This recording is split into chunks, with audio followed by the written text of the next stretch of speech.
Bismillahirrahmanirrahim. Rabbi zidni ilma.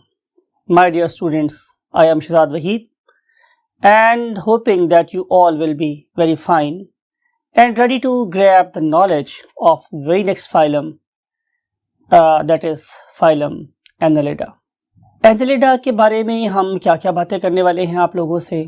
Without wasting a single moment चलते हैं white board पे. Yes my dear zoologists, हम discuss कर रहे हैं फाइलम एनेलिडा, जैसे जिक्र हुआ आप लोगों के साथ रोस्ट्रम पे, और आज हम पढ़ेंगे उसका पार्ट 1. और उम्मीद है कि आप लोगों को इस पर्टिकुलर फाइलम के बारे में कुछ नई बातें भी मिलेंगी और कुछ इंटरेस्टिंग बातें भी मिलेंगी जो डेफिनेटली आपको ज़िंदगी में भी हेल्पफुल होंगी. तो स्टार्ट कर रहे हैं वेरी फर्स्ट पॉइंट के साथ. And very first point is diagnostic feature. आप डॉक्टर बनने का इरादा रखते हैं तो आपको पता है कि हमारी ट्रीटमेंट में जो सबसे इंपॉर्टेंट बात है वो यही होती है कि हम अपनी डिजीज़ को प्रॉपर डायग्नोज कर सकें, उसको पहचान सकें कि अगर ये फीवर है तो ये कौन सा फीवर है, अगर ये पेन है तो ये किस तरह की पेन है, इसका ओरिजिन क्या है, दिस एंड दैट. तो हमारे यहाँ पे जो प्रॉब्लम है वो ये है कि हमने फाइलम एनेलिडा का डायग्नोस्टिक फीचर मीन्स उसकी पहचान पढ़नी है. आहिस्ता आहिस्ता आपको सिखाते हैं बातें, तो हम पहचान सिखा रहे हैं आप लोगों को. तो इसकी पहचान ये है कि इसकी बॉडी सेगमेंटेड होती, राइट. आप लोग इन 3 इमेजेस को देखें. One of them is earthworm, other one is leech, next one is Nereis. इन तीनों में जो एक चीज मुश्तरक है, कॉमन है, that is none other than the pieces और the segments of the body. Plus अगर आप इन ऑर्गेनिज्म को डिफरेंशिएट करना चाहें फ्रॉम द प्रीवियस फाइलम तो आपको एक बात और नजर आएगी कि इनका सेफेलिक रीजन मींस इनका हेड रीजन ज्यादा प्रोनाउंस्ड है, ज्यादा कॉन्स्पिकुअस है और बड़ा वाज़ेह तौर पर डिफरेंशिएट किया जा सकता है from its tail region, right. तो यहाँ पे हमें डिग्री ऑफ सेफलाइजेशन ज्यादा बेटर नजर आती है as compare to the phylum nematodes. और आपको एक बात ये भी बतानी है कि इस फाइलम के खत्म होते के साथ ही हमारा वर्म्स वाला टॉपिक खत्म हो जाएगा, बिकॉज के पहले वाले केस में हमने पढ़े क्या, फ्लैट वर्म्स, फिर हमने पढ़े राउंड वर्म्स, और आज हम पढ़ रहे हैं सेगमेंटेड वर्म्स. तो इसके साथ ही वर्म्स का टॉपिक भी खत्म हो जाएगा. सेगमेंटेड वर्म्स के लिए एनेलिड की टर्म क्यों इस्तेमाल हुई, बिकॉज के अगर हम देखें तो एनुलस का मतलब होता है रिंग. तो चूंकि इस ऑर्गेनिज्म की बॉडी बहुत ज्यादा रिपीटेड रिंग्स के मिलने से बनी हुई है, इसलिए भी हम लोग इसे क्या बोलते हैं, एनेलिड. सवाल यह है कि इस पर्टिकुलर टर्म को सबसे पहले किसने इस्तेमाल किया, तो आंसर है जैन बैप्टिस्ट डे लमार्क ने. ये वही लमार्क है, very famous scientist for its you can say theory for evolution. Theory कामयाब थी या नहीं, ये बात की बात है. That we want to understand how many species are known to us. तो इट इज अप्रोक्सीमेटली 17,000. आप आज के लेटेस्ट दौर में आप 1000 को के भी लिखते हो तो आप 17 के, ये ज़्यादा बेहतर ये है कि आप लोग लिखेंगे क्या कि इट इज़ अबाउट 17,000 स्पीशीज जो हमें अब तक पता चल गई, राइट. अब अपनी बातें करनी है उसी पर्टिकुलर एवोल्यूशन के रास्ते की. बहुत दफ़ा शेर बोला आपसे कि इन्हीं पत्थरों पे चल के जो आ सको तो आओ, मेरे घर के रास्ते में कोई कहकशां नहीं है. लेकिन मैंने आपको बताया था कि इस पर्टिकुलर एवोल्यूशन के सफ़र में बहुत सी कहकशाएं आई और हम उन पर्टिकुलर कहकशाओं को यहाँ डिस्कस करने वाले हैं. फॉर एग्जांपल हमने यहाँ पे वर्ड लिखा हुआ है सेलुलरिटी. तो इस सेलुलरिटी का मतलब मेरे पास क्या है कि ये वाला ऑर्गेनिज्म यूनिसेलुलर या मल्टी सेलुलर. तो आंसर है मेरे पास स्टूडेंट्स कि ये वाला ऑर्गेनिज्म ट्रूली मल्टी सेलुलर है. तो I must write one thing over here कि truly multicellular. Whenever we say truly multicellular, इसका मतलब ये है कि ये सेल्स की सिर्फ कॉलोनियल असेंबली नहीं है, ये सेल्स आपस में मिलके प्रॉपर दूसरे का कम्युनिकेट कर रहे हैं, मिलके रह रहे हैं। एंड जब हम उससे आगे चले तो हमें पता चला कि जब ये वाले सेल्स आपस में मिलकर रहना शुरू हुए तो दो चांस थे, या ये सेल्स आपस में टिश्यू के फॉर्म में रहेंगे या टिश्यू की फॉर्म में नहीं रहेंगे। तो जब वो टिश्यू की फॉर्म में नहीं रह रहे थे, हमने क्या नाम देते हैं इसको, पैराजोआ का।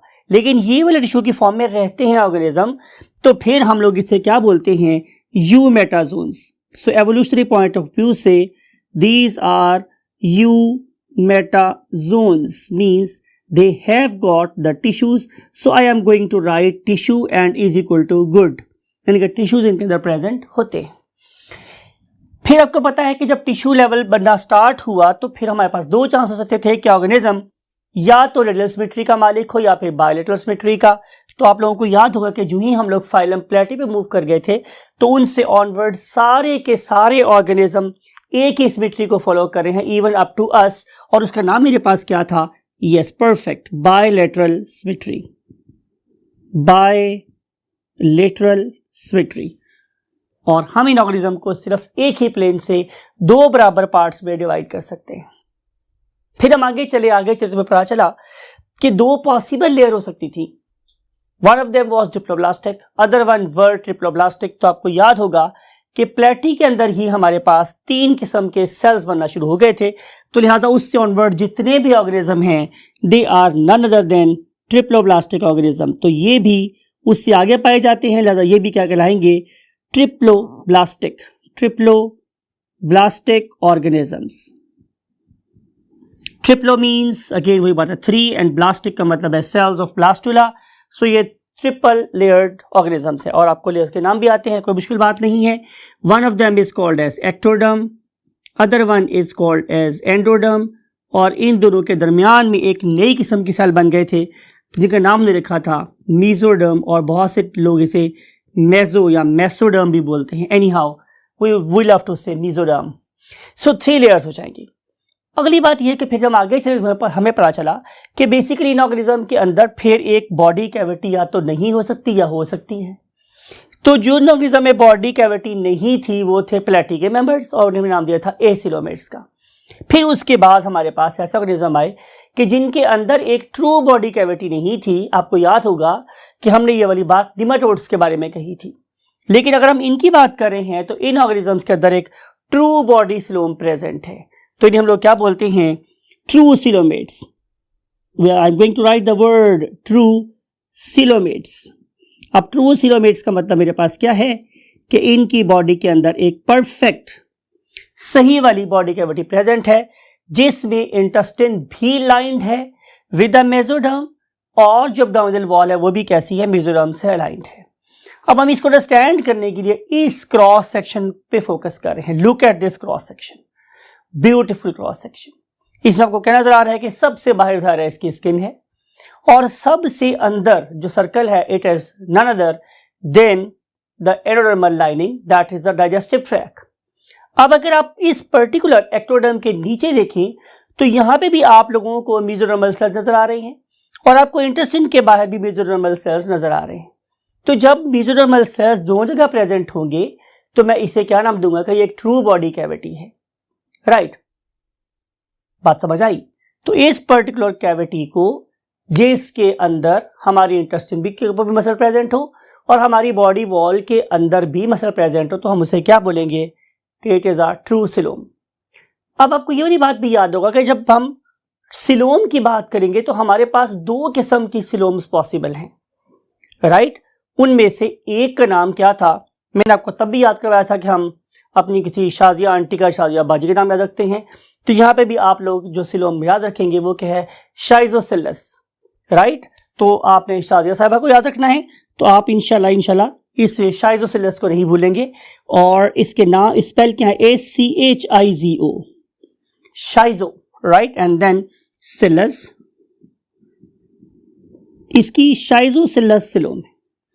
अब शाइजोसिलस सिलोम कैसे बनती है, आइए इसको भी हम लोग इस एनिमेशन से समझते हैं।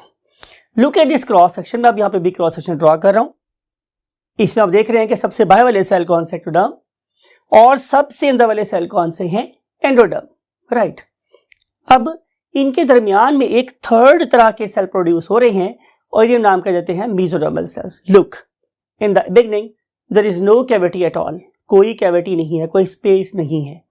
लेकिन फिर यहाँ पे एक यूनिक प्रोसेस स्टार्ट होता है और उस प्रोसेस का नाम क्या था आपको याद है? मैंने बोला था last time, this is called as delamination. कि डीलैमिनेशन का मतलब है कि अब ये वाले सेल्स दरमियान में एक दूसरे से जुदा होना शुरू हो गए और जब ये सेल्स दे मूव अपार्ट तो उनमें से जो बाहर वाले सेल्स हैं they are going to make the lining of the abdomen, lining of the what? Coelom. और जो अंदर वाले सेल्स हैं they are going to make the external lining of the gut और गैस्ट्रोइंटेस्टाइनल ट्रैक्ट। इनके अपने अपने नाम हैं। जो मेरे पास बाहर वाली लेयर बनती है उसे हम नाम देते हैं parietal mesoderm. Look at the blinking of this particular thing कि ये वाले सेल जो एब्डोमेन के नीचे प्रेजेंट हैं they are basically making parietal mesoderm. लेकिन अगर आप उन पर्टिकुलर सेल्स को देखें जो अब ब्लिंक हो रहे हैं तो आपको नजर आता है कि ये वाले सेल्स गट के अराउंड प्रेजेंट है, GIT के अराउंड प्रेजेंट है।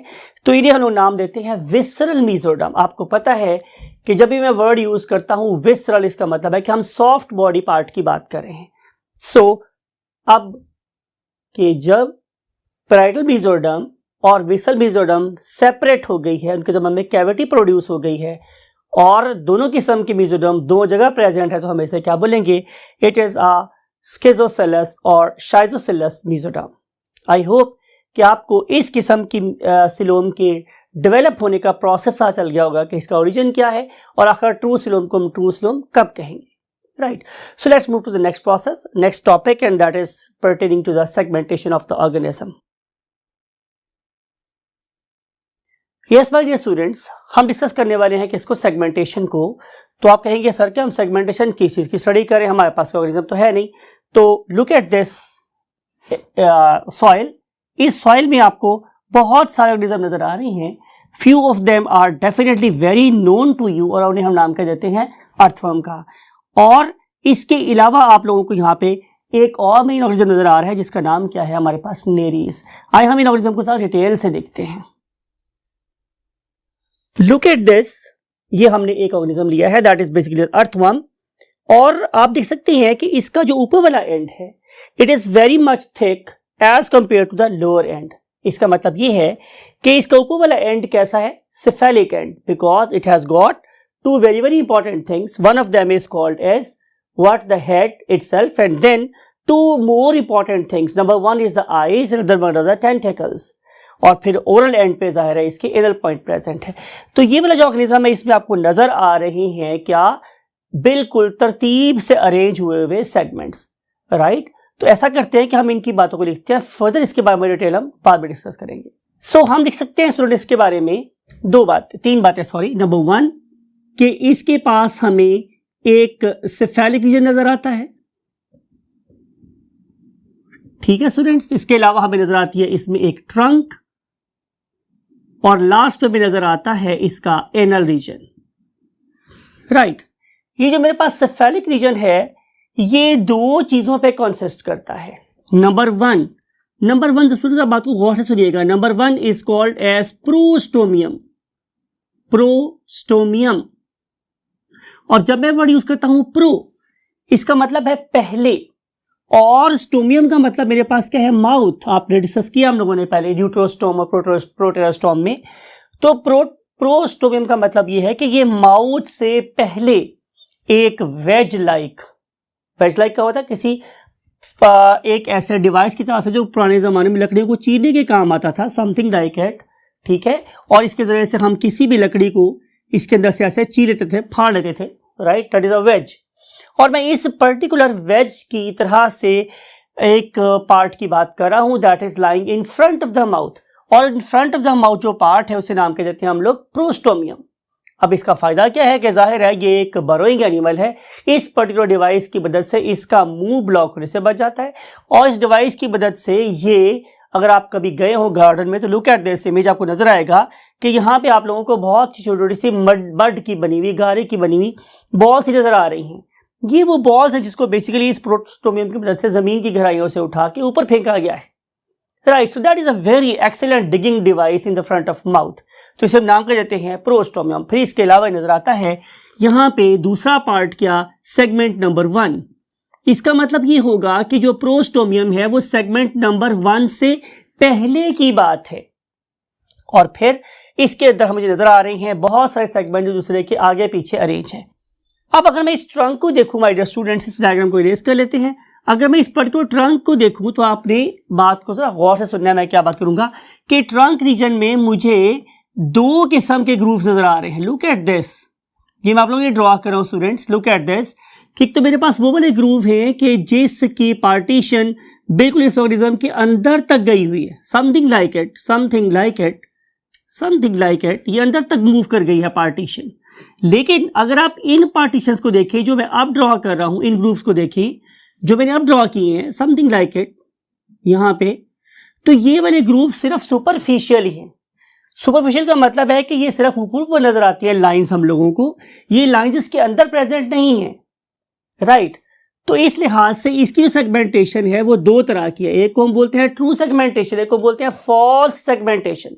एक वो वाला रिंग जो सिर्फ सुपरफिशियल है, स्किन के ऊपर नजर आ रहा है, उसकी पार्टीशन तक नहीं गई हुई है, हम उसे बोलते हैं फॉल्स सेगमेंटेशन।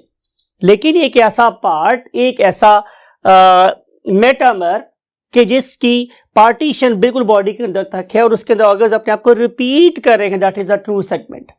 अगर मैं इस पर्टिकुलर ऑर्गेनिज्म के अंदर झांक के देखूं तो मुझे नजर आता है कि ये मेटाबॉलिज्म एब्सोल्यूट नहीं है, ये पूरी बॉडी के अंदर नहीं है। राइट, हाँ, बहुत चीजें ऐसी हैं जो कि रिपीट हो रही हैं। समथिंग लाइक रिप्रोडक्टिव ऑर्गन्स, इस पर्टिकुलर सेगमेंट का अपना रिप्रोडक्टिव ऑर्गन है, इसका अपना रिप्रोडक्टिव ऑर्गन है, इसका अपना रिप्रोडक्टिव ऑर्गन। अगर मैं बात करूं इसकी एक्सक्रीशन की तो इसका अपना एक्सक्रीटरी ऑर्गन है, इसका अपना एक्सक्रीटरी ऑर्गन है, इसका अपना पेयर ऑफ नेफ्रीडिया है। राइट, हर चीज अपनी अपनी है, लेकिन बहुत सी चीजें ऐसी भी हैं कि जो पूरे ऑर्गेनिज्म के अंदर ने सिर्फ एक रखी है, उस वाली चीज को डेफिनेटली आप मेटामेरिकली अरेंज नहीं कह सकते। For example, look at the brain, look at the nerve cord, look at what the circulatory system। इस वाले केस में आप लोगों को पूरी बॉडी में एक ही ब्लड वेसल नजर आ रही जो रिसोर्सेज को डिस्ट्रीब्यूट करे, कलेक्ट कर रही। Same is a case with intestine, पूरी इंटेस्टिन एक ही है जो पूरी बॉडी के अंदर से गुजरी हुई है। हर एक सेगमेंट का अपना माउथ और हर एक सेगमेंट का अपना इनस नहीं है। राइट, तो इस किस्म की सेगमेंटेशन को हम क्या बोलते हैं, मेटामेरिकली अरेंज सेगमेंट। अगर मैं इस ऑर्गेनिज्म के आखिरी सेगमेंट के पीछे मूव करूं, राइट, तो वो वाला सेगमेंट जिसे हम लोग पोस्ट सेगमेंटल एरिया बोलते हैं, that is called as pygidium. That was the last one, something like, इसे मैं यू ड्रॉ करता हूं डिफरेंशिएट करने के लिए। This last segment of the organism is called as pygidium. Right, तो ये है इसकी इंफॉर्मेशन रिगार्डिंग द सेगमेंट। तो मेरे पास क्या हुआ, दोबारा रिपीट करते हैं हम लोग। नंबर 1 इज द प्रोस्टोमियम, वो एक्चुअल सेगमेंट नंबर 1 से पहले का सेगमेंट है, और पिजिडियम लास्ट सेगमेंट के पीछे का सेगमेंट है, और उसके दरमियान में इसके ट्रू सेगमेंट्स प्रेजेंट है। तो hence we have got 3 types of segments, prostomium, true segments and then pygidium. Right, and now we want to move to the next concept. The next concept is digestive system. इस digestive system को अगर मैं आप लोगों से describe करना चाहूं तो look at this particular earthworm. This is free living organism. और ये क्या खाता पीता है, इस ऑर्गेनिज्म को देखें कि ये क्या खाएगा पिएगा आपके ख्याल में, तो आंसर है यस, परफेक्ट। ये तो basically DOM, dead organic matter से अपनी फूड लेता है, उसको अपनी पावरफुल किस्म के फेरिंग्स से सक करता है, सक करने के बाद उसको ले जाता है अपने क्रॉप में, that is basically the storage organ. और उसके बाद फिर पीछे हमारे पास गिजर्ड प्रेजेंट है, and that very gizzard is very much rich in digestive glands. ये एक एवोल्यूशन हुई।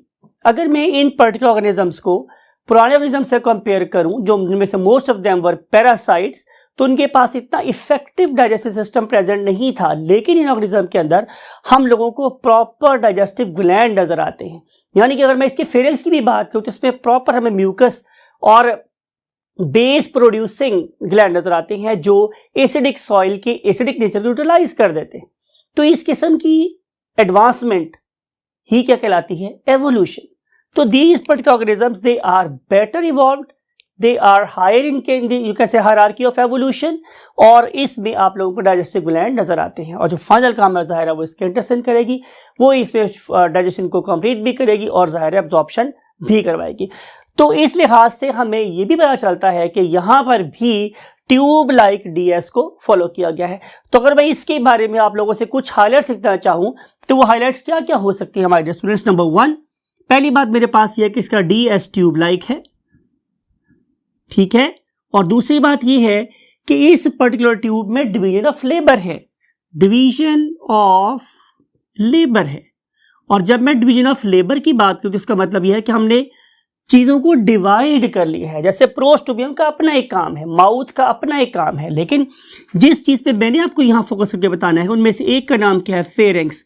तो ये जो फेरिंक्स है ये मस्कुलर है, it can literally ingest that organic matter into it, ठीक है।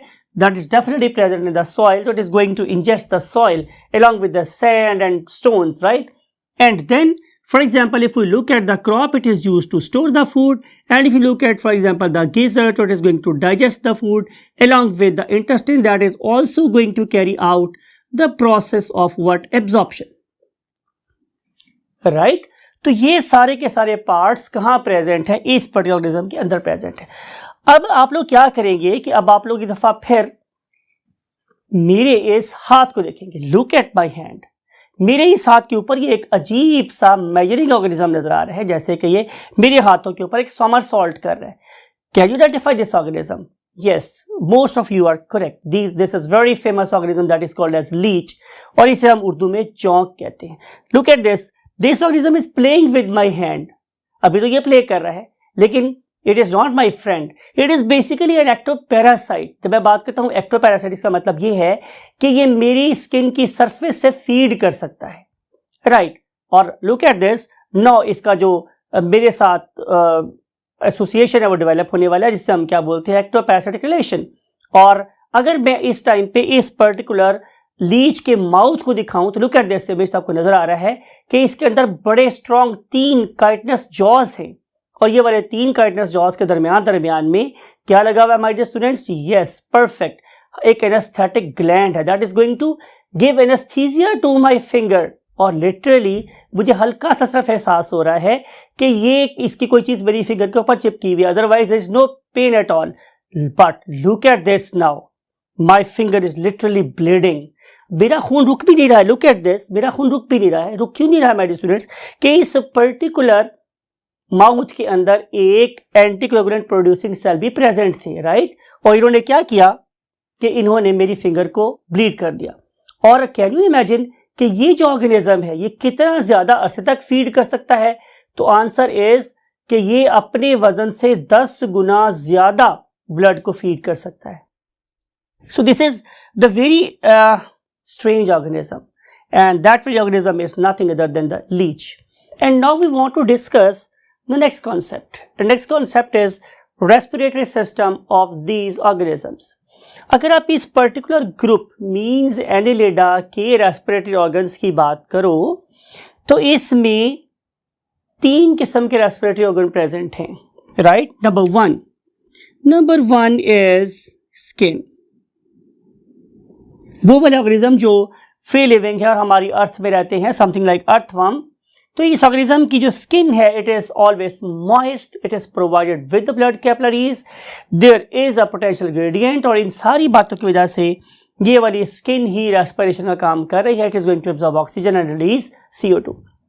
लेकिन बहुत से ऐसे ऑर्गेनिज्म भी हैं जो कि गिल्स की मदद से सांस ले रहे हैं। लुक एट दिस इमेज, इस पर्टिकुलर इमेज में आप लोगों को एक ऐसा मेन ऑर्गेनिज्म नजर आ रहा है that is going to carry out the exchange of gases by means of some external gills. और इसके बाद अगर मैं लास्ट ग्रुप की बात करूं तो that very group is again very interesting because it is going to carry out the exchange of gases by means of its feet, right. तो इसे हम बोलते हैं कि they are going to respire by means of modified parapodia. Modified parapodia क्या होते हैं, कल इसकी लोकोमोशन पढ़ेंगे तो आपको पता चलेगा, लेकिन बहरहाल ये पैरापोडिया हैं कि जिसकी मदद से ये अपनी सांस ले रहे हैं, right. Now we want to discuss circulatory system. Remember These are the first organism on the face of earth कि जिन्होंने first time closed circulatory system को ऑप्ट किया था। तो इस लिहाज से अगर मैं वही बात है कि आप लोगों से पुराने रेफरेंस से बात करूं तो बहुत सी ऐसी एवोल्यूशनरी स्टेजेस थी जो हमारे ज़ाहिर है पहले से एग्जिस्टिंग ऑर्गेनिज्म ने कवर की और वो फीचर्स फिर आगे कंटिन्यू हुआ और हम तक पहुंचा। तो ये जो सर्कुलेटरी सिस्टम है, कौन सा वाला, क्लोज सर्कुलेटरी सिस्टम, इसकी फाउंडेशन, इसकी बुनियाद जिस फाइलम ने रखी उसका नाम क्या था, phylum Annelida, right? So they have got the closed circulatory system. और जब मैं बात करूंगा क्लोज सर्कुलेटरी सिस्टम की तो इसका मतलब है कि इसके पास कोई सर्कुलेटिंग डिवाइस भी होगा, दैट इज द ब्लड, और इसको पंप करने वाला डिवाइस भी होगा, that is called as the heart. Although this is not the true heart but the pulsating ends of the tubes, तो इन्हें हम लोग सूडो हार्ट्स बोलते हैं। तो they have got pseudo hearts, right, and then definitely they have got what, the blood distributing blood vessels and blood collecting blood vessels। लेकिन सबसे अहम बात यह है कि ये वो ग्रुप है जिसे सबसे पहले सर्कुलेटरी सिस्टम कौन से वाले, क्लोज्ड की बुनियाद रखी थी। So let's move to the next concept. Next concept is excretion. Yes my dear students, अगर मैं एक्सक्रीशन की बात करूं तो आपको याद होगा जब हमने डिस्कस किया था इसका मेटामेरिज्म, तो उसमें आपने देखा था कि इस ऑर्गेनिज्म के हर सेगमेंट के पास अपना अलहदा से क्या प्रेजेंट है, एक्सक्रीटरी सिस्टम। अब look at this excretory system, आपको नजर आएगा कि अगर मैं इस ऑर्गेनिज्म का डॉर्सल व्यू देखूं, डॉर्सल व्यू का मतलब है ऊपर से देखूं, सतह से देखूं, तो आपको नजर आएगा कि इस पर्टिकुलर ऑर्गेनिज्म में इस इंटेस्टाइन के लेटरल मीन दोनों साइडों पर, दोनों साइडों में क्या प्रेजेंट है, डेफिनेटली एक्सक्रीटरी ऑर्गन्स, और इनको नाम के देते हैं माय डियर स्टूडेंट्स, इन्हें नाम देते हैं नेफ्रीडिया।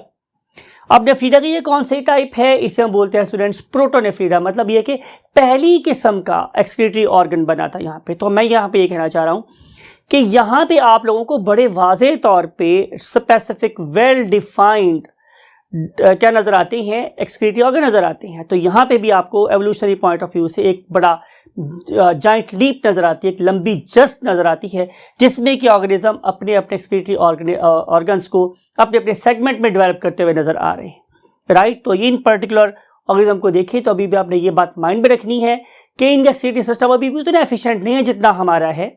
इस वाले केस में जो so called glomerular site is going to release its waste product very close to these particular excretory organs, और फिर excretory organs क्या करेंगे कि they will generate currents, और जो currents हैं they will fetch this particular nitrogenous waste products into these particular nephridia, और फिर वो उसको फिल्टर करने के बाद बॉडी में से बाहर निकाल देंगे by means of very very specific pores. Those are definitely called as excretopores or nephridiopores, no problem at all. You can use the both word excretopores or nephridiopores.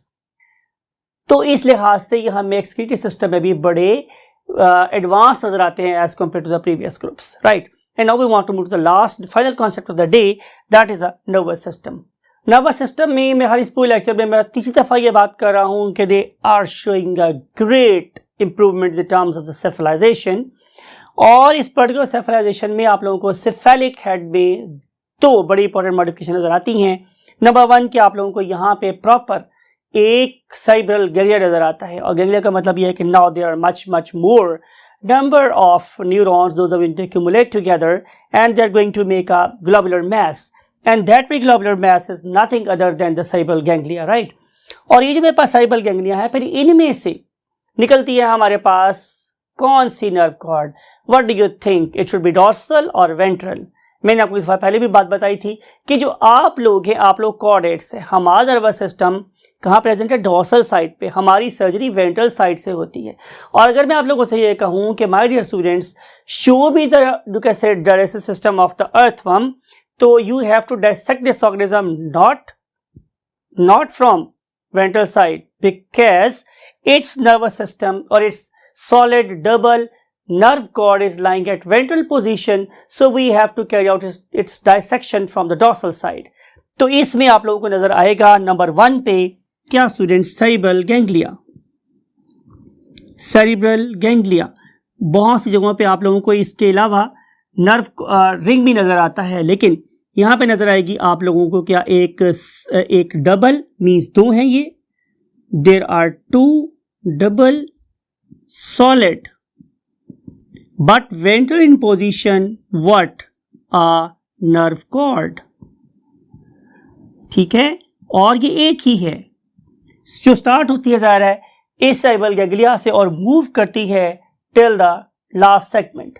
और इस पर्टिकुलर जर्नी में look at this के हर segment में it is giving of number of branches, और ये जो number of branches हैं इनकी जो डिस्ट्रीब्यूशन है वो इस पर्टिकुलर ऑर्गेनिज्म की वेंट्रल साइड से डॉर्सल साइड की तरफ है, बिकॉज कि इसकी डॉर्सल साइड पे कोई नर्वस सिस्टम प्रेजेंट नहीं होता, तो it is much more tactile and sensitive on its ventral side as compare to the dorsal side. तो इंफॉर्मेशन जाएगी जाहिर है इन पर्टिकुलर सेगमेंटल नर्व से इसकी वेंट्रल नर्व में और वेंट्रल नर्व से जाएगी जाहिर है इसके सेरेब्रल गैंग्लिया में। तो इस तरीके से it will obtain information from its surrounding and respond accordingly. So that's it for today. अब हम इस पर्टिकुलर फाइलम के मीन्स फाइलम एनिलिडा के पार्ट 2 के साथ हाजिर होंगे इंशाल्लाह आप लोगों से एक साथ कल। और टिल दैट टाइम अगेन हमेशा बोलता हूँ कि अपने वालिदैन का, अपने अजीम वालिदैन का बहुत ख्याल रखिएगा और उनके लिए आप भी मेरे तरह के एक अजीम सरमाया साबित होइएगा। और इस बात चाहूँगा मैं आपसे इजाज़त और आप लोगों को कहूँगा अल्लाह हाफिज़। बिस्मिल्लाहिर्रहमानिर्रहीम। अस्सलामु अलैकुम my dear students. I hope you all are very well and fine and you are very eager to know the further knowledge of what phylum Annelida. Today we want to discuss the remaining topics of this very phylum, that is the annelids. और मेरा ख्याल है कि आप ये बात अभी तक नहीं भूले हैं कि फाइलम एनिलिडा में हम लोग सेगमेंटेड वर्म्स का जिक्र कर रहे हैं और मैंने आपको बोला था कि इस वर्म के ख़त्म होते ही हमारी जो वर्म्स वाली क्लास है वो भी खत्म हो जाएगी। So let's move to the white board. Hi dear zoologists, you know we are continuing with the phylum और जो हमारा टॉपिक है आज वो स्केलेटन एंड लोकोमोशन है। इस पर्टिकुलर फाइलम में we are observing a great diversity. ठीक है, फॉर एग्जाम्पल अगर मैं स्केलेटन की बात करूं तो ऑल दो इनके पास सिर्फ एक ही स्केलेटन है and that is called as hydrostatic skeleton. Hydrostatic skeleton. अब अगर आप इस पर्टिकुलर ऑर्गेनिज्म की बॉडी कैविटी को देखें तो हम उसे क्या नाम देते हैं, coelom, and that very cavity is filled with a fluid. ठीक है, and this particular fluid is basically enclosed in the coelom. It means it can never escape from any side. ठीक है, अब इस particular fluid के ऊपर हम दो किस्म की फोर्सेस लगा सकते हैं। अगर आपको याद हो तो हमने डिस्कस किया था कि इस पर्टिकुलर ग्रुप के एनिमल्स के पास दो किस्म के मसल्स हैं, तो हमें बेसिकली वो भी यहाँ लिखने हैं ताकि हम उनको आपस में रिलेट कर सकते हो, right. So there are two types of muscles. One of them are called as longitudinal muscles, और आपको ये बात बिल्कुल पता है कि हर वो मसल जो बॉडी की लेंथ के पैरेलल चल रहा है that is called as longitudinal muscle. On the other hand वो वाला मसल जो बॉडी की लेंथ के एट राइट एंगल रिंग की फॉर्म में प्रेजेंट है हम उसे क्या नाम देते हैं, डेफिनेटली सर्कुलर मसल्स, राइट। तो कहने का मतलब मेरे पास बेटा ये है कि ये दो किस्म के मसल्स एक दूसरे के अगेंस्ट काम करते हैं। और आपको ये वाली बात भी याद है ग्रेड 9 में, ग्रेड 10 में आपकी बात पढ़ के आए हैं कि अगर मसल का एक पेयर एक दूसरे के अगेंस्ट काम कर रहा हो लेकिन एक दूसरे की वर्किंग को सपोर्ट कर रहा हो तो हम ऐसे मसल्स को एंटागोनिस्टिक पेयर ऑफ मसल बोलते हैं। तो yes, these particular organizational muscles and circular muscles they basically work in an antagonistic fashion, right. अब जब ये वाले look at this particular what animation, तो आपको नजर आ रहा है कि जब हमारे लॉन्गिट्यूडल मसल्स क्या कर रहे हैं, कॉन्ट्रैक्ट कर रहे हैं, तो इस एनिमल की लेंथ में कमी हो रही है लेकिन विड्थ इंक्रीज हो रही है, राइट। अब इस पर्टिकुलर फ्लूइड के अंदर एक पोटेंशियल एनर्जी स्टोर हो गई, right. This potential energy will tend to move inward, right, because कि जब ये वाले मसल्स कॉन्ट्रैक्ट करेंगे तो वो वाली फोर्स किस पे लगाएंगे, इस पर्टिकुलर फ्लूइड पे। और अगर हम अगले मोमेंट पे सर्कुलर मसल्स को क्या करेंगे, कॉन्ट्रैक्ट, और लॉन्गिट्यूडल मसल को क्या करेंगे, रिलैक्स, तो ये वाला फ्लूइड क्या करेगा कि ये लॉन्गिट्यूडल वे में अपनी फोर्स लगाएगा और इससे इस पर्टिकुलर ऑर्गेनिज्म को अपनी एक्सपेक्टेड लेंथ से बहुत ज्यादा लंबा होने का मौका मिलेगा, राइट। तो इस पर्टिकुलर सर्कुलर मसल के कॉन्ट्रैक्ट होने से और लॉन्गिट्यूडनल मसल के रिलैक्स होने से एनिमल की लेंथ में बहुत ज्यादा क्या हो गया, इजाफा हो गया। अब अगली दफा क्या होगा स्टूडेंट्स, जाहिर हम पहले वाले प्रोसेस रिपीट करेंगे। हम सर्कुलर मसल्स को रिलैक्स करेंगे और लॉन्गिट्यूडनल मसल्स को क्या करेंगे, कॉन्ट्रैक्ट करेंगे। तो इस तरीके से ये एनिमल फैल के लंबा होके, फैल के और लंबा होके, फैल के और लंबा होके एक खास डायरेक्शन में मूव करता रहता है। ऐसे लगता है कि जैसे ये वाला organism I am talking about particularly about earthworm, कि जैसे वो जमीन के सर्वे पे निकला हुआ है, राइट। तो इस किस्म की मूवमेंट में हेल्प कर रही है उसका हाइड्रोस्टैटिक स्केलेटन और डेफिनेटली उसकी बॉडी के दो टाइप ऑफ मसल्स, जिसमें से एक का नाम क्या था लॉन्गिट्यूडनल और दूसरे का नाम क्या था सर्कुलर। लेकिन हमारे पास ऐसी भी ऑर्गेनिजम्स हैं जो कि जाहिर है मूव करते हैं bye means of their suckers. आप एग्जांपल ले सकते हैं इस पर्टिकुलर हेरोडिनिया की। अगर आप इस हेरोडिनिया को देखेंगे तो आपको नजर आएगा कि ये इसके पास दो डिस्क हैं, एक का नाम है मेरे पास एनल डिस्क, एक का नाम मेरे पास क्या है ओरल डिस्क। तो ये अपनी डिस्क की मदद से अपनी बॉडी को फ्लेक्स करके, स्ट्रेट करके, अंडुलेट करके मूव कर सकती है, not only into the medium but also the body of its host. तो ये बातें हैं इस पर्टिकुलर ग्रुप के बारे में जिसे हम क्या बोलते हैं, annelids. So let's move to the next thing, and next topic is reproduction. Reproduction का मतलब my dear students you know very well, वो ये है कि ये वाले ऑर्गेनिज्म किस तरीके से अपने जैसे और ज्यादा पैदा कर रहे हैं, राइट। तो अगर मैं इन ऑर्गेनिज्म की बात करूं, इनकी डिफरेंट क्लासेस की बात करूं, तो हम नेक्स्ट कॉलम में डिटेल से कंपेयर करेंगे इनको। लेकिन हम यहाँ पे सिर्फ आपको ये बताना चाह रहे हैं कि these organism they can carry out reproduction by two means, one of them is called as asexual method. और जब हम बात करते हैं एसेक्सुअल, इट मीन्स के we are in need of only one organism, right, that may be the male, that may be the female, दोनों में से कोई भी हो सकता है। लेकिन अगर मैं इसके 2 पीस कर दूं या 4 पीस कर दूं और ये चारों फिर क्या करें, इंडिपेंडेंट इंडिविजुअल्स में कन्वर्ट हो जाएं, तो डेफिनेटली हमने एक ऑर्गेनिज्म से 2 या 4 ऑर्गेनिज्म प्रोड्यूस कर लिए हैं ऑफ इट्स ओन टाइप, तो हम इसे क्या बोलेंगे, रिप्रोडक्शन। और एक ऐसा मेथड जिसमें हम ऑर्गेनिज्म के बॉडी पार्ट्स को ही यूज कर रहे हैं to create the new organism, this method is called as none other fragmentation। और जो fragmentation है उसको जो प्रोसेस असिस्ट कर रहा है, it is definitely what? Yes, regeneration।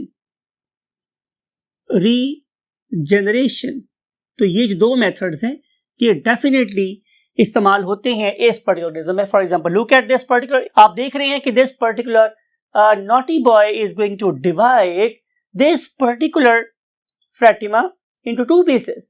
ये मरेगा नहीं because you know कि ये body, ये organism कैसा segmented है and it has got huge number of neoblasts, and you know neoblasts they are modern synthesizers, right? Neo means modern, blast means maker or cells। तो ये वाले cells तमाम की तमाम body parts को दोबारा से रिपेयर कर देंगे और जाहिर है जो head region है वो अपने tail बना लेगा और tail region अपना head बना लेगा। तो this is the method of asexual reproduction। लेकिन अगर मैं बात करता हूं इनकी सेक्सुअल रिप्रोडक्शन की, तो सेक्सुअल रिप्रोडक्शन में हम डिफरेंट क्लासेस जो कंपेयर करेंगे तो पता चलेगा कि बाज़ जगहों पे ऑर्गेनिजम्स दे आर यूनिसेक्सुअल, ठीक है, और बाज़ जगहों पे जो ऑर्गेनिज्म है they are bisexual. Whenever we say bisexual, इसका मतलब है कि organisms have got the both sex organs being testes and the ovaries, for example, in the same organism, we also call them as hermaphrodites, right? तो इनमें ऐसे organism भी हैं और ऐसे ऑर्गेनिज्म भी हैं, लेकिन whatever the case may be, fertilization is always external। अगर हम लोग बात करेंगे इनकी fertilization की, तो it is always external। ये बॉडी पार्ट इंटरनल के डेवलप नहीं हुई ऑर्गेनिज्म के अंदर, and then this particular fertilization is usually cross fertilization, यानी कि नेचर में हमेशा जेनेटिक वेरिएबिलिटी को इंक्रीज करने के लिए क्रॉस फर्टिलाइजेशन को ही सपोर्ट किया गया है। तो यहां पर भी preferred fertilization is cross fertilization. फिर वही बात रिपीट कर रहा हूं, जब हम क्लासेस पढ़ेंगे तो हमें पता चलेगा कि जरूरी नहीं है कि सारी क्लासेस में लार्वी बने ही। इसका मतलब ये होगा कि अगर लार्वी बनेंगे तो उनका नाम मेरे पास क्या होगा, trochophore larvae. So what is the name of their larvae? Answer is trochophore larvae. लेकिन जाहिर है आप अब तक इतनी क्लासेस पढ़ गए हैं, आपको ये बात पता चल गई होगी कि लार्वी हमेशा उस वक्त बनेगा जब डेवलपमेंट इनडायरेक्ट होगी। अगर डेवलपमेंट मेरी एक ही स्ट्रेच में हो रही है तो जाहिर है उस वक्त हमें लार्वी की जरूरत नहीं है। और आमतौर पर लार्वी हम तभी बनाते हैं जबकि एग में स्टोर्ड एनर्जी डेवलपमेंटल स्टेजेस को एक ही स्ट्रेच में कंप्लीट करने के लिए क्या होगी, इनसफिशिएंट होगी, राइट। लेकिन अगर एग में अमाउंट ऑफ द फूड काफी ज्यादा स्टोर है तो फिर एक ही स्ट्रेच में डेवलपमेंट कंप्लीट हो जाएगी। सो इनकी कुछ क्लासेस क्या कर रही हैं, डायरेक्ट डेवलपमेंट शो कर रही हैं और कुछ क्लासेस इनडायरेक्ट डेवलपमेंट शो कर रही हैं। और जो इनडायरेक्ट डेवलपमेंट शो करेंगी वो हमेशा ट्रोकोफोर लार्वी ही बनाएंगी, राइट। And usually trochophore larvae they are very very active swimmers, तो वो स्विम कर सकते हैं जिससे उनके सर्वाइवल के चांसेस डेफिनेटली इंक्रीज हो जाते हैं। So now we want to move to the next thing and that very thing is called as ecological role.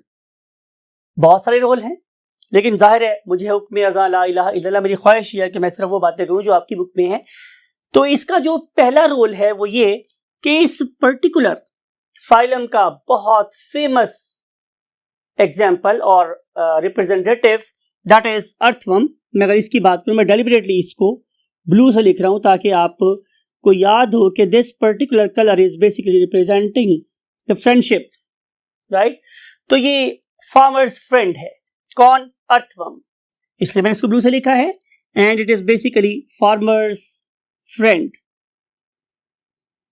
और जब मैं फार्मर्स फ्रेंड की बात करता हूं इसका मतलब है कि वन वे और the other this very organism is going to increase the fertility of the soil. अब फर्टिलिटी ऑफ सॉइल किसी किसे इंक्रीज करेगा, 2-3 वे से इंक्रीज करेगा। आइए देखते हैं कैसे। नंबर 1, सबसे पहली बात माय डियर स्टूडेंट्स ये है कि ये वाला ऑर्गेनिज्म मींस अर्थवर्म ये जमीन में बरोइंग करेगा। तो जब कभी भी ये जमीन में बरोज बनाएगा तो ये वो टनल्स प्रोवाइड करेगा कि जिसके जरिए से सॉइल की एरेशन बढ़ेगी। ये हो गया हमारे पास पहला पॉइंट। फिर नंबर 2, उन पर्टिकुलर बरोज के थ्रू अगर मैं वाटर लगाऊंगा तो जाहिर है वाटर ज्यादा डीपर रीजन तक अवेलेबल होगा हमारी सॉइल के अंदर। और थर्ड बात ये है कि ये जमीन में जब बरोइंग करते हैं तो ये जमीन की लोअर सरफेसेस पे इकट्ठे हो चुके, I am using the word इकट्ठे, इट इज नॉट इकट्ठे जैसे आमतौर पे हमारे मीडिया में दिखाया जाता है, वर्ड इज इकट्ठे, राइट। तो जब ये हमारे मिनरल जमीन की deep look at this image, जमीन की डीपर रीजन में इकट्ठे हो जाएंगे तो फिर इनको जमीन के सरफेस पे दोबारा सिर्फ और सिर्फ ये एनिमल ही ला सकता है।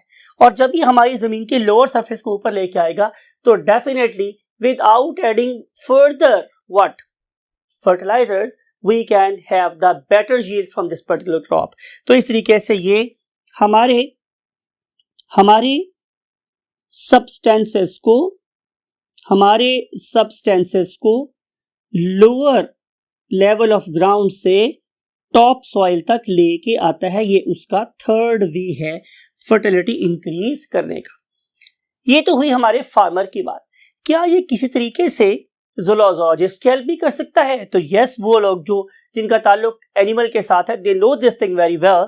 खास तौर पे जो हमारे फिश रेंगलर्स होते हैं, फिश हंटर्स होते हैं, मैं उनकी बात करूं जो फिशिंग कर रहे होते हैं, आपको ये बात पता है कि उसमें एक चीज इस्तेमाल बोलते हैं बेट, राइट। तो उस पर्टिकुलर केस में ये जो हमारा क्या है, ये जो क्या है जनाब हमारा earthworm, it is an excellent bait, ठीक है। और इस पर्टिकुलर बेट को हम इस्तेमाल कर सकते हैं to increase the chances to capture the fishes, right.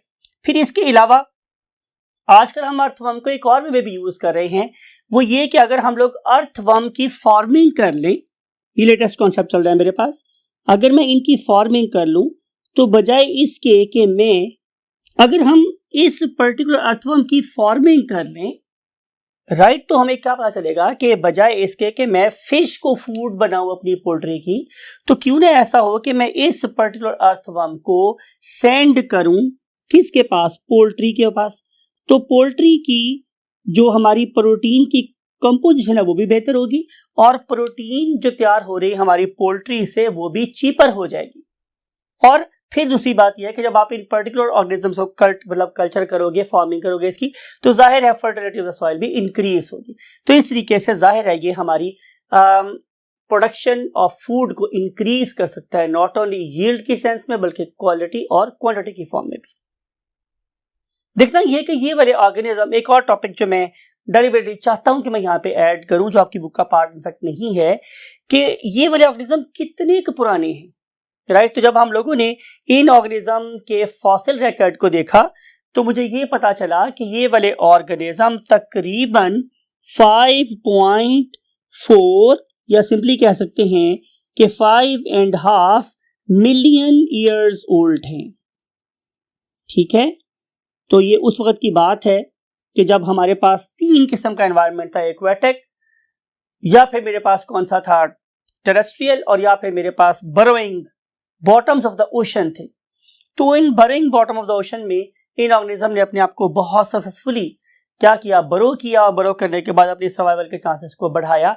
तो हम अपनी फॉसिल रिकॉर्ड के बारे में ये कहना चाहते हैं कि they are about 5.5 million years older. Last but not the least is the classification of this very, you can say, phylum.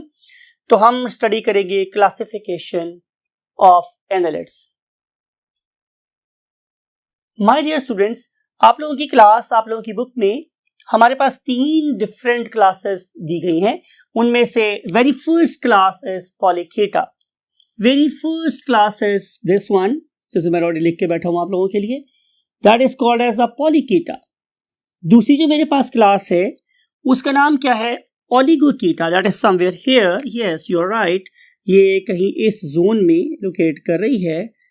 What, ओलिगोकीटा, मैं डेलिबरेटली इसको दूसरे तरह से लिखा है। And third class is Hirudinea. Hirudinea class है, हेरोडीनिया, और इस हेरोडीनिया क्लास का हमने ब्लैक से रिप्रेजेंट किया हुआ है। Whenever we want to classify the organisms, definitely we have to compare the things. तो मैंने आप लोगों की सहूलत के लिए और आपके कॉन्सेप्ट को एनहांस करने के लिए मैंने हर क्लास को इस हेड में कंपेयर किया है। Number 1 is segmentation. सेगमेंटेशन तो तीनों क्लासेस के पहले हम सेगमेंटेशन को आपस में कंपेयर करेंगे, फिर हम उनके हेडिजेस को देखेंगे, then we shall discuss about their sexes, then we shall discuss about their locomotion, and then we shall discuss about their, you can say, habitat and then larvae and other examples. So very realistic and logical comparison of the 3 classes. और फिर why we are capable of making 3 distinct groups. तो पहली class है मेरे पास क्या, Polychaeta name indicate कर रहा है कि इस पर्टिकुलर ऑर्गेनिज्म में पॉली का मतलब है डेफिनेटली मोर देन 1, और कीटा मेरे पास क्या है, इसके ऑर्गन्स है, व्हाट, लोकोमोटरी ऑर्गन्स, तो इसलिए मैंने क्या बोलते हैं, पॉलीकेट्स। तो इसके कंपैरिजन पे अगर मैं देखता हूं ओलिगोकीटा की, तो इसके अंदर आप लोगों को ऑर्गन ऑफ लोकोमोशन एक सेगमेंट के ऊपर सिर्फ एक ही सीटी या कीटी नजर आते हैं, तो इसलिए हम इसे ओलिगोकीटा का नाम देते हैं। लेकिन जो मेरे पास हाइरोडीनिया है और हिरोडीनिया है, इसके पास कोई ऑर्गन ऑफ लोकोमोशन नहीं है, राइट। तो ये है बेसिकली नेम की वजह हमारे पास। And then now we want to compare the heads. तो अगर आप लोग इन पर्टिकुलर ऑर्गेनिज्म को देखोगे तो ये हमने नंबर 1 ग्रुप पे इसे रखा है, इसको बिकॉज के सेफलाइजेशन के लिहाज से सबसे डिस्टिंक्ट स्फेलिक रीजन हमारे पास पॉलीकेट्स में नजर आता है। और आपको ये वाली बात भी बतानी है कि सबसे ज्यादा जो ऑर्गेनिज्म है वो पॉलीकेट्स में पाए जाते हैं, और परहैप्स ये टोटल एनालिड का 2/3 है, 2/3 of all annelids. So it is a very huge group, और it is showing a great diversity in the form and structure. तो इसलिए हमने इसे इन सारी बातों की वजह से नंबर 1 पे डिस्कस किया है, राइट। अगर मैं देखूं इनके हेड को, तो मैंने बोला है कि it is most distinct group because it is very much intellectual, you can say intelligent, because it has got more number of spare neurons. तो इसलिए आप सब लिखेंगे कि it has got a distinct head, it has got a distinct head, and it is provided with nothing other than eyes, and then it has palp. आपको पता होगा कि माउथ के अराउंड जो पार्ट है, specialized modified part for the grabbing of the food is called as the palp. और अगर जो अब लास्ट टाइम देखे, जो इसमें एक और चीज अल्लाह ताला ने गिवन दी है इन चीजों को, जिसे नवाजा है, that is the tentacles. तो इस लिहाज से ये बड़ा अच्छा ग्रुप है, बिकॉज के एवोल्यूशनरी पॉइंट ऑफ व्यू से शायद ये एनालिड का सबसे ज्यादा इवॉल्व्ड ग्रुप है। क्या क्या प्रेजेंट है इसके पास? एक proper distinct head, cephalization is at peak, and then it has got the eyes, pulp and tentacles। तो इस लिहाज से ये लेकिन बोल रहा हूँ कि सबसे एडवांस ग्रुप है। और अगर आप इनके सेक्सेस की बात करें तो इनके सेक्सेस बिल्कुल सेपरेट हैं, अलग-अलग पाए जाते हैं। इनके अंदर हर्माफ्रोडाइट ऑर्गेनिज्म हम लोगों को नहीं मिलते। और जैसे मैंने पहले बोला था कि इन ऑर्गेनिज्म का जो ऑर्गन ऑफ लोकोमोशन है दैट इज बेसिकली पैरापोडिया, और जो पैरापोडिया है उनका नंबर एक सेगमेंट पे एक से ज्यादा है, राइट।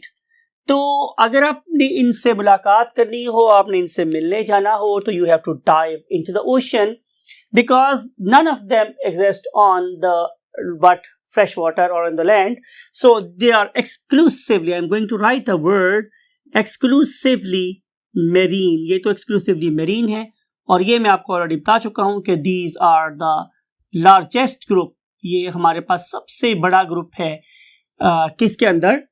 एनालिड्स में।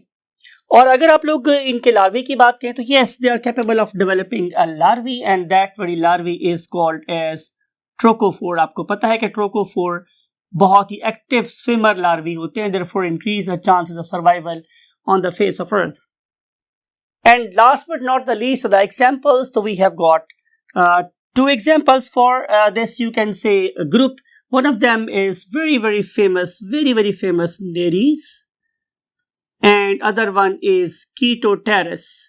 बहुत से लोग इसे Chaetopteris भी बोलते हैं, but मेरे अपने ख्याल में इसका नाम Chaetopteris होना चाहिए, बिकॉज पीटी यूजुअली हम इकट्ठा नहीं बोलते। So Chaetopteris is a example of this very group. And now we want to move to the next group, and that is called as Oligochaeta। जैसे मैंने बताया कि इस पर्टिकुलर ग्रुप की जो सेगमेंटेशन है ये दो तरह की हो सकती है, यानी कि ये एक्सटर्नल भी हो सकती है और इंटरनल भी हो सकती है, दोनों चीजें पॉसिबल हो सकती हैं। और लेकिन आपको पता है कि अगर हम एक्सटर्नल होंगी तो फिर definitely partition deep into the organs नहीं होगी, बल्कि सरफेस के ऊपर ही, हर सेगमेंट के ऊपर एक्स्ट्रा लाइंस पड़ी होंगी। So this is the basically diagnostic feature of the oligochaetes. अगर मैं इसके हेड की बात करूं तो it is not that distinct. मैंने आपको बोला था कि हम कंपेयर करेंगे, तो यहाँ पे तो हमें बहुत ज्यादा डिस्टिंक्ट हेड नजर आया था, जिसकी अपनी आईज थी, पैप्स थे, टेंटिकल्स थे, लेकिन ऐसी चीज मुझे यहाँ पे नजर नहीं आती। So head is not that distinct. इसका मतलब ये नहीं है कि इसके अंदर नंबर ऑफ न्यूरॉन्स कम हो गई है। It is not the case. Distinct head is not that distinct, इतना ज़्यादा वाज़ेह नहीं है। और अगर मैं इनके सक्सेस की बात करूं तो yes, they have got the both genders in the same organism, therefore we love to call them as hermaphrodites, right। और अगर आप लोग इनके organ of locomotion की बात करें तो they are not parapodia, rather they are CT। अगर आप इन ऑर्गेनिज्म को क्या करें माय डियर स्टूडेंट्स, उल्टा डालें, मींस आप इनकी वेंट्रल साइड ऊपर कर लें। अगर वेंट्रल साइड उस ऊपर करेंगे और आप लोग इसके ऊपर हाथ फेरेंगे from the anal end to the oral end और aboral end to the oral end, तो आपको प्रॉपर इसके अंदर जैसे कांटे होते हैं, स्पाइक्स होती हैं, इस तरह की चीजें नजर आएंगी। And these particular spikes they are directed backward, तो इन backwardly pointed you can say organ of locomotion को हम लोग नाम कह देते हैं सीट। तो यूजुअली एक सेगमेंट के ऊपर एक होती है, therefore we call it as ओलिगोकीटा। और ऑर्गेनिज्म हमेशा शो करते हैं डायरेक्ट डेवलपमेंट, लिहाजा इन ऑर्गेनिजम्स के अंदर किसी किस्म का कोई लार्वा एग्जिस्ट नहीं करता। So no larva at all. तो हम यहाँ पे बड़ा साइकिल लिख सकते हैं नो, कि यहाँ पे लार्वा एग्जिस्ट नहीं करता। And they show are direct development, ये बात आप लोगों से पहले हो चुकी है। They show direct development. और अगर हम लोग बात करें इनकी एग्जाम्पल्स की तो we have got two very famous example, you know very well, one of them is called as Lambricus terrestris। Spell लिखते हैं आप लोगों के लिए, इजात थोड़ा सा बढ़ा के लिख देते हैं आप लोगों के लिए, Lambricus, and then I should in fact write in small letter because जो स्पेसिफिक नेम है हमेशा लोअर केस लेटर में लिखा जाता है, बट आप ये समझे कि मैंने तमाम को अगर हर अपर केस में लिखा है तो सब में इसको छोटा लिखूंगा. So this particular Lumbricus terrestris,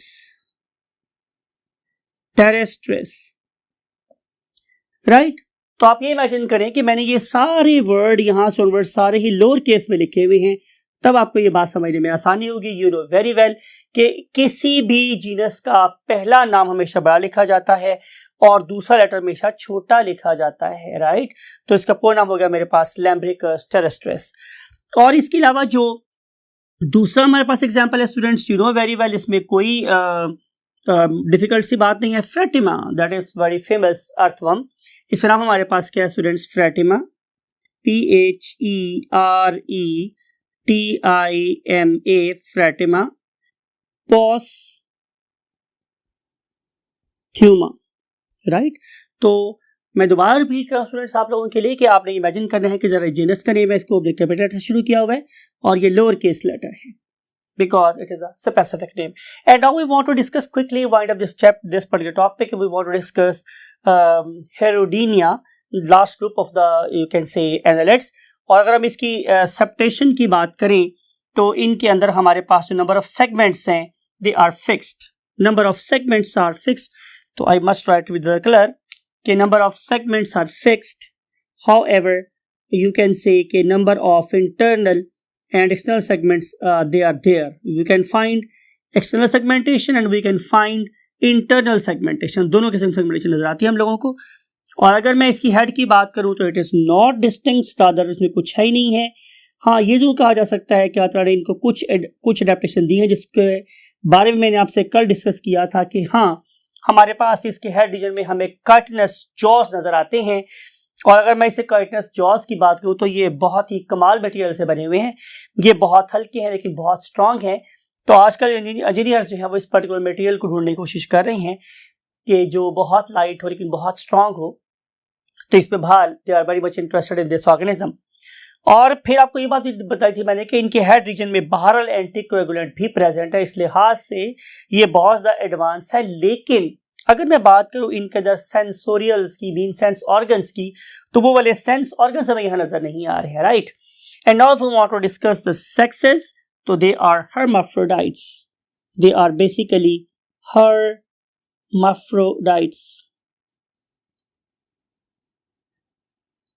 hermaphrodites. Right, and now we want to see the locomotion. Discuss हुआ है आप लोगों से, कल भी डिस्कस किया था कि आप मेरे हाथ पे चलती हुई डेफिनेटली आप लोगों ने लीच को देखा था. तो इस वाले केस में they don't have any organ of locomotion, so no locomotory organ.